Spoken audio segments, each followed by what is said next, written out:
Reference frame dependency இன் புராணாஸ். அதாவது ஒரு லோகத்துக்கும் இன்னொரு லோகத்துக்கும் இடையில இருக்கிற தூரத்தை சிவபுராணங்கள் ஒரு விதத்துல சொல்லுது, விஷ்ணு புராணங்கள் ஒரு விதத்துல சொல்லுது, சாக்த புராணங்கள் ஒரு விதத்துல சொல்லுது. காரணம் என்னன்னா சிவபுராணங்கள் எல்லாமே மகா கைலாசத்தை காஸ்மிக் சென்டரா வச்சு அந்த டிஸ்டன்ஸ் டாக்குமெண்ட் பண்றாங்க. விஷ்ணு புராணம் எல்லாமே வைகுண்டத்தை ரெஃபரன்ஸ் சென்டரா வச்சு அந்த டிஸ்டன்ஸ் டாக்குமெண்ட் பண்றாங்க. சாக்த புராணங்கள் எல்லாம் ஸ்ரீபுரத்தை சென்டர் காஸ்மிக் சென்டரா வச்சு டிஸ்டன்ஸ் டாக்குமெண்ட் பண்றாங்க.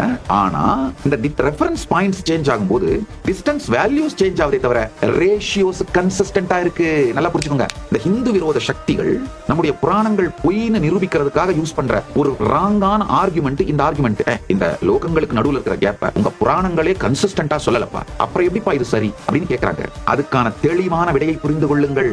இங்க ரெஃபரன்ஸ் பாயிண்ட் மாறுறதால இப்ப சிவபுராணங்கள் பிரபஞ்சத்தோட மையமா கைலாசத்தை வச்சு அதுல இருந்து டிஸ்டன்ஸ் சொல்றாங்க. விஷ்ணு புராணங்கள் எல்லாம் வைகுண்டத்தை சென்டரா வச்சு அதுல இருந்து டிஸ்டன்ஸ் சொல்றாங்க.